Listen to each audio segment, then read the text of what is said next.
हाय मनीष, कैसे चल रहा है तुम्हारा कॉलेज?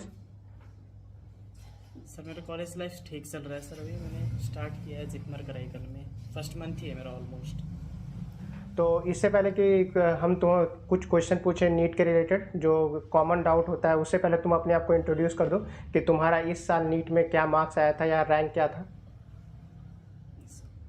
सर मेरा नाम सर मनीष मेहतो। मैं वैसे बिहार में सीतामढ़ी डिस्ट्रिक्ट का रहने वाला हूँ। मैंने ये अपना तीसरा अटेम्प्ट दिया है। मतलब मैंने अपने बीच में बीएससी भी कंप्लीट कर लिया इसी जर्नी में। मैं 2020 का 12th पास आउट हूँ। उसके बाद मैंने 3 साल में अलग अलग, फर्स्ट ईयर कोविड के कारण से मैं दे नहीं पाया था। फिर उसके बाद 3 साल मैंने रेगुलरली नीट का एग्ज़ाम दिया है। फर्स्ट ईयर में मेरे मार्क्स थे 575, सेकेंड ईयर में मैंने 615 स्कोर किया है और इस साल मैंने 660 स्कोर किया। फिर उसके बाद मैंने थर्ड राउंड में अभी जिपमर कराईकल में ज्वाइन किया है यहाँ पे। तो जैसे कि तुमने बोला कि अभी तुम्हारा 2020 में 12th हुआ था, ठीक है, और तुम्हारा 2022 में 615 मार्क्स आया था। और Yes. जबकि जैसे कि तुमको पता ही होगा कि 2022 में जो एमबीबीएस का गवर्नमेंट कॉलेज का कट ऑफ था वो सिर्फ 596 था, पता है कि नहीं? Yes sir.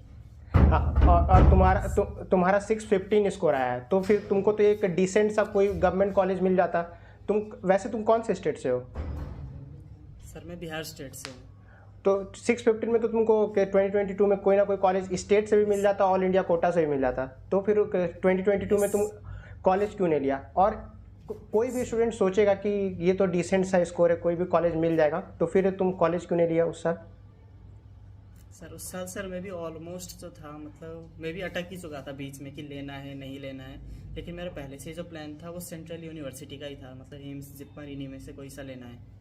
और ऊपर से मेरा सेकेंड ईयर चल रहा था। मैंने सेकेंड ईयर मतलब जो बैचलर से वो भी कम्प्लीटली रेगुलरली किया। ऑलमोस्ट 95% ऑलमोस्ट अटेंडेंस था मेरा, 90-95 के अराउंड रेगुलरली किया। तो वो भी मुझे बीच में छोड़ना थोड़ा सा अजीब लगा, क्योंकि मेरा सेकेंड ईयर भी कंप्लीट हो गया था उस टाइम पे। तो फिर मेरे पास मतलब ऑप्शन ये था कि या तो थर्ड ईयर हो जाता, तब बीएससी भी ये कंप्लीट हो जाएगा, उसके बाद एमबीबीएस करूँ, या तो एमबीबीएस में शुरू करूँ और ये बीच में ख़त्म हो जाएगा। तो बेसिकली तुम्हारा जो ड्रीम था, मतलब कि सेंट्रल इंस्टीट्यूट की वजह से, उसके वजह से मतलब छोड़ दिया कि एक साल और कर देते थोड़ा मार्क्स इंक्रीज हो जाएगा। Yes sir.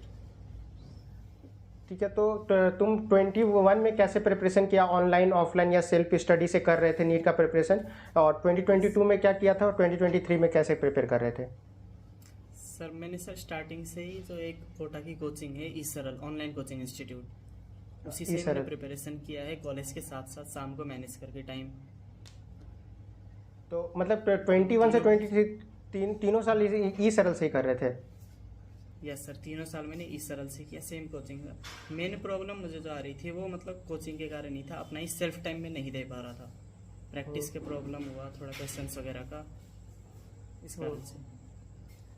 अच्छा, एक बात बताओ कि जैसे कि तुम रेगुलर कॉलेज में, तुम जिस साल तुम्हारा 12th हुआ 2022 में, उसी ईयर तुम कॉलेज में बीएससी में, हाँ 20 में ही बीएससी में तुमने एडमिशन ले लिया।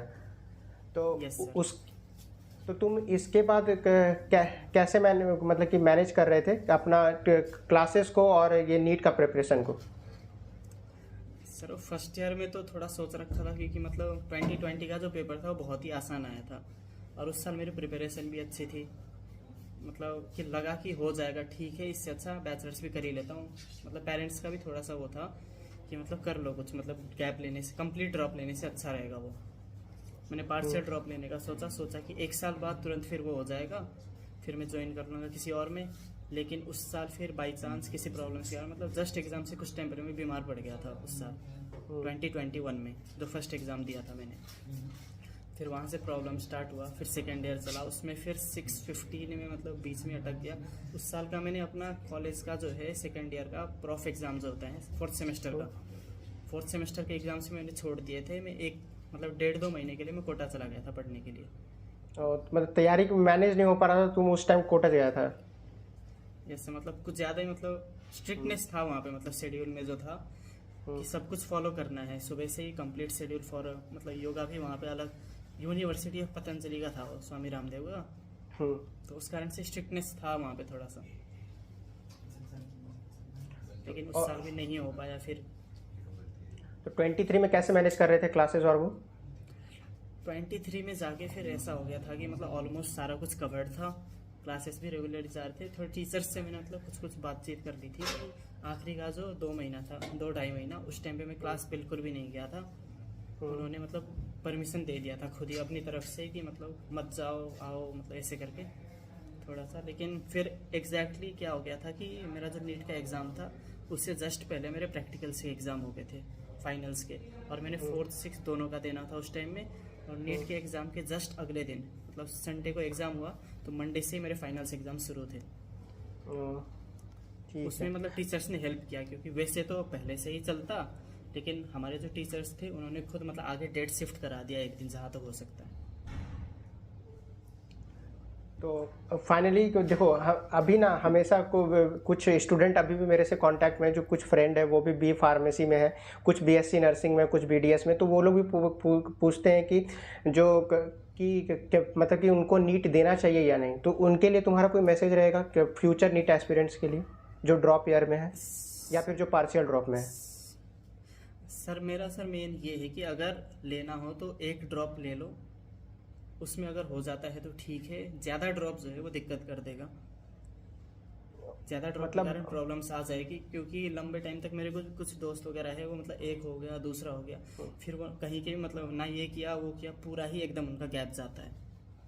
So finally thanks for sharing your journey. I think कि बहुत सारे ये तुम्हारा जो जर्नी है ये बहुत सारे पार्शियल ड्रॉपर स्टूडेंट्स को मोटिवेट करेगा।